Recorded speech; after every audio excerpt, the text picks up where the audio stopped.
6:02 a.m., March 11th, 2026, Plano, Texas. Four FBI agents in plain clothes stood quietly beside an unmarked sedan. The street was silent, a neighborhood of expensive homes still asleep under the pale dawn light. 23 feet away, the front door of a two-story brick colonial opened. United States District Judge Richard E. Vance, Eastern District of Texas, walked out in a dark blue silk robe to retrieve his morning paper. He didn't see the men until he straightened up, the newspaper in his hand.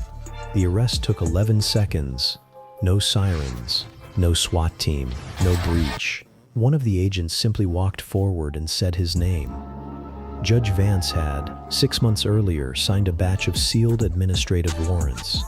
He never saw the names. He never saw the case files. He never knew one of those warrants was for his own arrest. This was the final move in Operation Red Ledger, the federal investigation into a $4.2 billion organ trafficking conspiracy, the largest in United States history, a conspiracy that ran through 14 major hospitals, orchestrated by 23 doctors, and protected from the bench by the very judge now standing on his lawn in handcuffs. At the heart of it all, a black market recipient list with 1,847 names, a retention_checkpoint 030 resolution tease. The investigation didn't begin with a judge or a billion-dollar money trail. It began with a single spreadsheet and a transplant coordinator in Houston who noticed something that couldn't be real. October 17th, 2025. Texas Medical Center, Houston. An administrative office, smelling of stale coffee and disinfectant. A woman named Elena Morales, a senior transplant coordinator for over a decade, was running a routine quarterly audit of recipient data. Her job was to manage the delicate, life-or-death logistics of the official UNOS transplant list, a system governed by strict federal protocols, blood type, medical urgency, time on the list, a system designed to be incorruptible. She opened a backup server file, a legacy database scheduled for deletion. It was mislabeled. Instead of old patient records, it contained a single, active spreadsheet. The file name was auxiliary_ledger_Q3. She opened it. 1,847 names. Each was paired with a hospital, a lead surgeon, and a date of transplant. A few of the surgeries had already happened. Most were scheduled for the coming months. Elena scanned the names. She didn't recognize a single one. Not one of the 1,847 patients was on her official waiting list. They had never been evaluated, never been approved, never been entered into the federal system. Yet they were receiving organs. She cross-referenced the first 10 names against the national database. No match. The 20th, the 50th, no match. These were ghosts. Ghosts who were somehow jumping a line of over 100,000 desperate people, thousands of whom would die waiting. She checked the listed surgeons. She knew them. Dr. Alistair Finch in Dallas, Dr. Evelyn Reed in Phoenix. Respected, award-winning specialists. The spreadsheet connected them, along with 21 others, to a network of 14 elite hospitals across 5 states. Texas, Arizona, Florida, California, and Oregon. The system wasn't just being cheated. A parallel system had been built in its shadow. A private, invisible transplant list for the wealthy. The price of entry was listed in a hidden column on the spreadsheet, under the header Donation. The numbers ranged from $700,000 for a kidney to $2.4 million for a heart or lung. The total value of the donations on the list was just over $4.2 billion. Elena Morales knew what this was. She also knew that reporting it through official hospital channels was a risk. The names of the surgeons on that list were powerful. They were department heads, board members. So she made an anonymous call, not to the police, not to the media. She called the public tip line for the Department of Health and Human Services, Office of the Inspector General. She said only 3 things. I found a list. There are 1,847 names. They are buying organs. Then she hung up. The tip, like thousands of others, was logged and assigned a low-priority file number. It might have ended there, buried in bureaucracy, but the agent who received the file, a specialist with the FBI's healthcare fraud strike force in Houston, saw the significance of the number, 1,847. A mistake might involve a few names, a rogue doctor, perhaps a dozen, but nearly 2,000 names across 14 hospitals suggested something else. This wasn't fraud. It was an industrial-scale conspiracy. The file was flagged for immediate escalation. The FBI gave it a code name, Operation Red Eligir. The first step was quiet. Investigators couldn't risk approaching the hospitals or the doctors. If the network was alerted, the data would vanish. Instead, they focused on the money. If billions were being paid, there had to be a trail. The problem was, these patients weren't writing checks. The payments were structured to be untraceable. An undercover FBI agent, posing as a wealth manager for a foreign client seeking a fast-track transplant, made contact with a medical tourism broker in Miami, one of the first ancillary targets identified through signals intelligence. The broker laid out the process. The donation was to be paid in Monero, a privacy-focused cryptocurrency, to a specific wallet address. The payment would then be tumbled, mixed with thousands of other transactions through a complex series of automated transfers, before being deposited in its final destination. It was the financial equivalent of dissolving a drop of ink in the ocean. For weeks, the FBI's Financial Crimes Unit hit a wall. The crypto trail went cold every time. The network's operational security was flawless. WAC-A obstacle. The encryption and tumbling services they used were military-grade, designed to withstand nation-state level attacks. The investigation was stalled before it had even truly begun. The break came from a specialized DARPA-funded unit within the FBI's cyber division. They were testing a new type of analytical software, designed not to break the encryption, but to spot statistical impossibilities in the blockchain's transaction patterns. The software ran for 72 hours, processing petabytes of data. It flagged a single anomaly. A series of transactions, though perfectly anonymized, shared a fractional, repeating signature in their processing timestamps, a digital fingerprint left by the specific custom software the network was using for their laundering. It was almost nothing, but it was enough. By tracing that fingerprint, agents were able to de-anonymize not all of the transactions, but 3 of them. Just 3 payments, totaling $5 million. All 3 led to the same place, a corporate bank account in the Cayman Islands. The account belonged to a non-profit foundation. Its name was the Caduceus Benevolent Fund. A retention_checkpoint, 4 o'clock stakes bend. The foundation's charter claimed its purpose was to fund medical research in underserved communities. Its financial records showed it had received over $4 billion in anonymous crypto donations in the past 9 years. It had dispersed almost nothing to research. Instead, the money was systematically wired out to a series of sub-accounts. One of those accounts, which received regular payments totaling $38 million, belonged to a man named Leo Kaspar. On paper, Leo Kaspar was unremarkable. 34 years old, lived in a modest condo in Austin, drove a 3-year-old sedan. He ran a small, unprofitable IT consulting firm. He had no criminal record. He paid his taxes. He looked like a dead end. Drums Athala #1.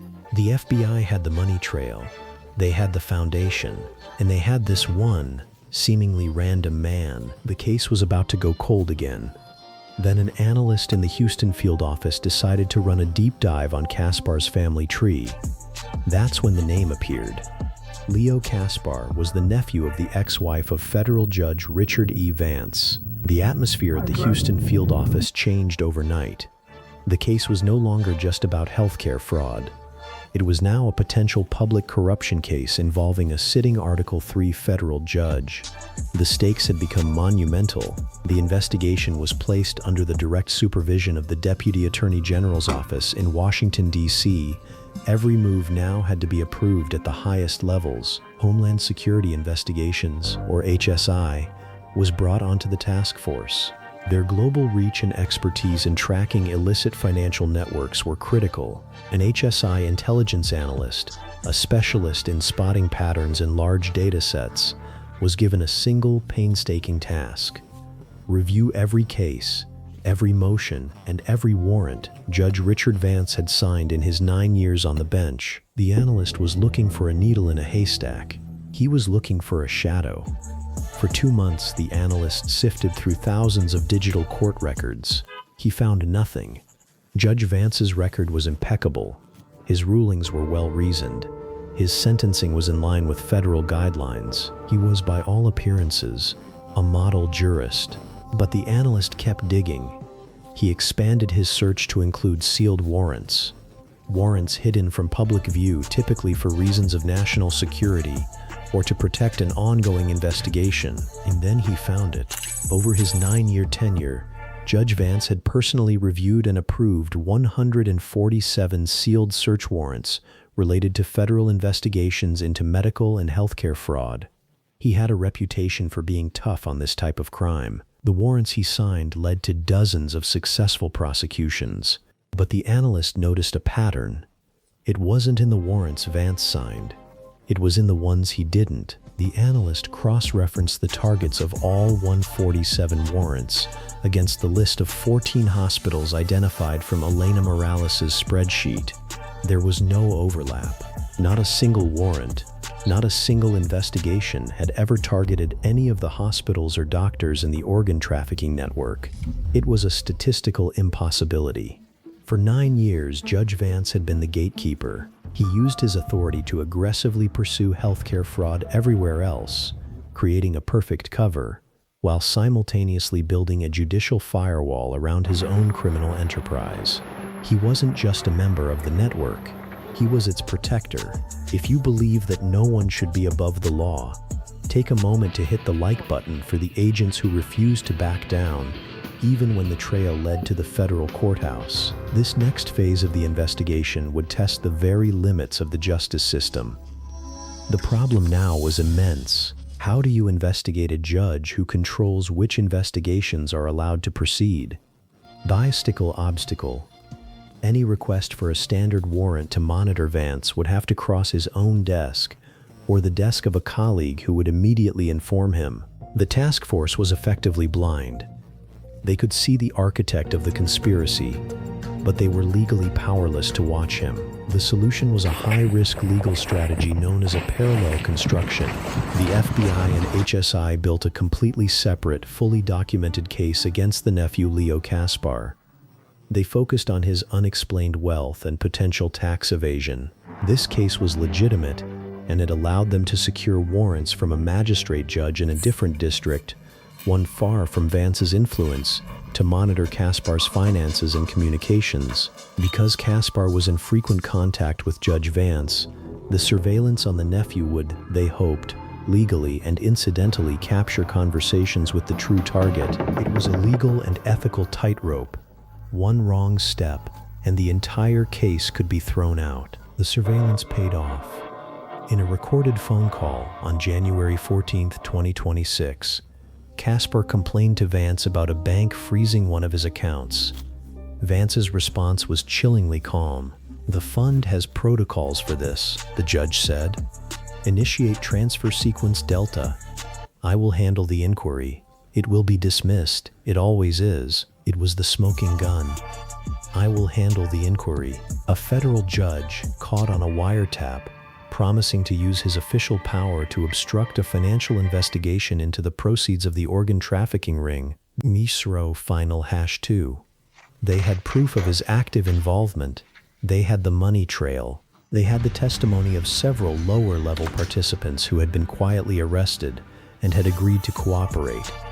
But they still faced the final surreal challenge: getting an arrest warrant for the man who signed the warrants. The U.S. Attorney for the Southern District of Texas convened a secret grand jury. Over 3 days, prosecutors laid out the entire case: the spreadsheet, the crypto trail, the Cayman Foundation, the HSI analyst's discovery, and the wiretap recordings. The grand jury returned a sealed indictment against Judge Vance and the 23 doctors. The indictment itself was the legal basis for an arrest warrant. The final piece of irony came from the court's own bureaucracy. To manage their immense caseload, federal judges often pre-sign batches of administrative authorizations for sealed warrants, which are then assigned to specific cases by the court clerk as needed. On September 4, 2025, Judge Vance had signed one such batch. The U.S. Attorney's Office, with the cooperation of a trusted court clerk, assigned the sealed indictment against Richard E. Vance to one of the warrants he himself had authorized. The system he had manipulated for so long was now the instrument of his downfall. The date for the coordinated arrests was set, March 11, 2026. Then, with less than 24 hours to go, a complication. A surgeon at a Portland hospital, one of the 23 named in the indictment, abruptly booked a one-way, first-class ticket to Sao Paulo, Brazil. He was scheduled to leave in 6 hours. The task force faced a critical decision: arrest him at the airport and risk him making a phone call that would alert the entire network, or let him go, ensuring a successful takedown of the other 22 targets and the judge, but allowing one to escape. The order came down from the DOJ: let him go. The integrity of the main operation was paramount. He would become an international fugitive, but the network's command structure would be dismantled. The doctors in this network took an oath to do no harm. Many were at the top of their fields, wealthy and respected.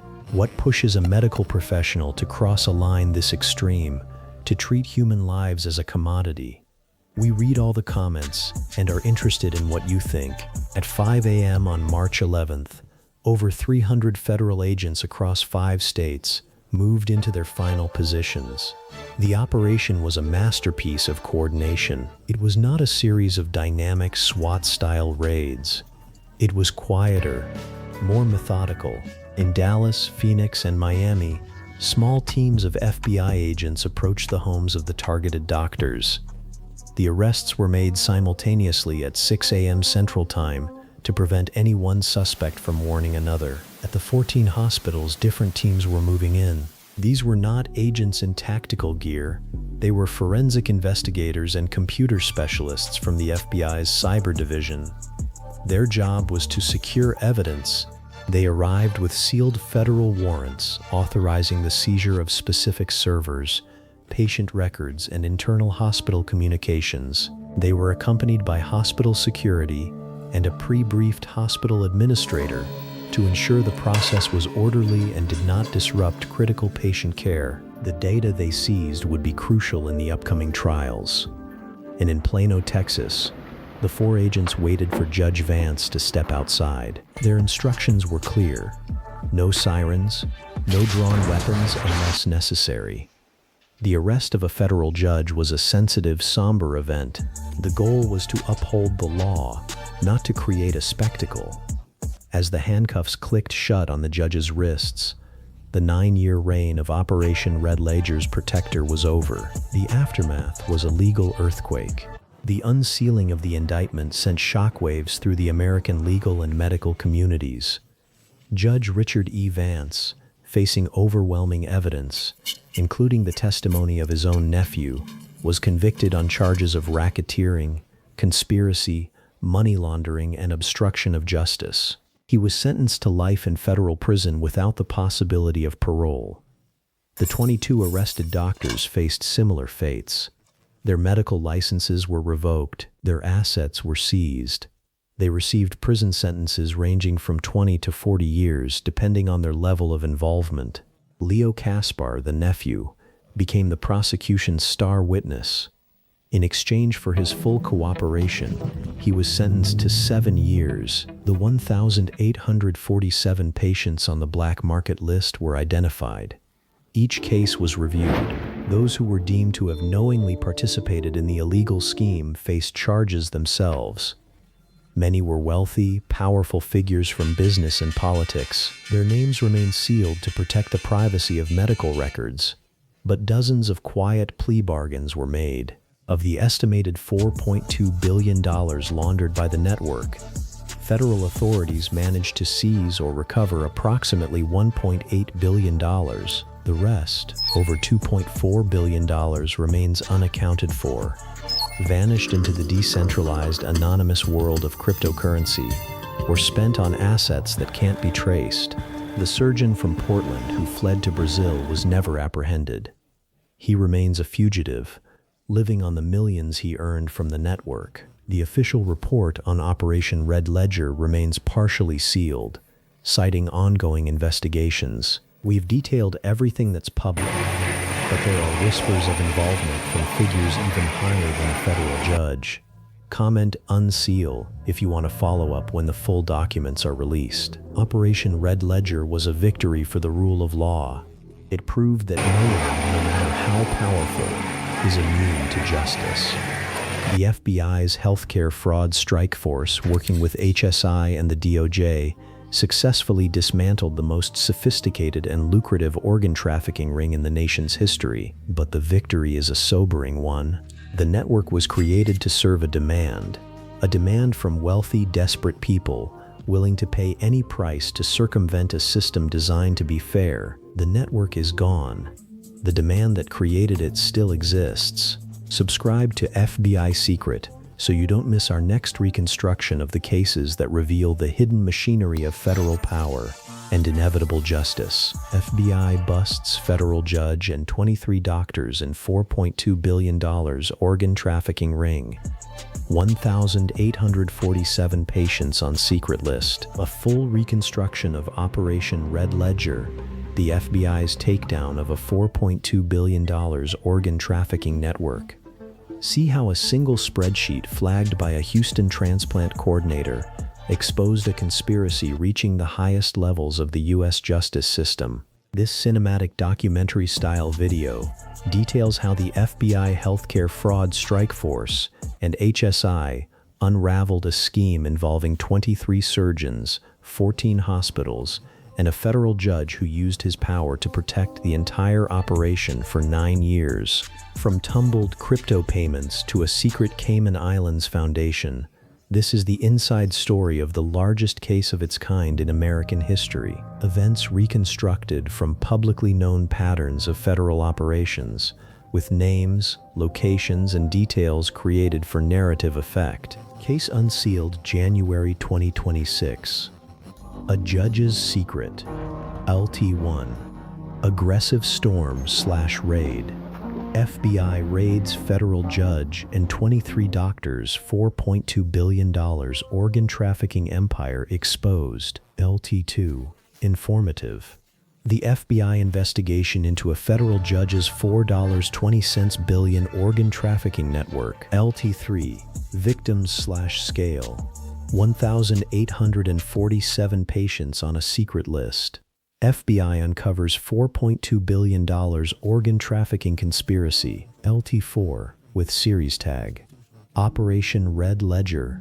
FBI busts judge in $4.2 billion organ ring vertical bar. FBI files. A close-up shot of a judge's gavel on a dark wood surface, but instead of resting on a sound block, it's resting on stacks of $100 bills. In the background, blurred but visible, an FBI agent in a tactical vest shines a flashlight toward the camera.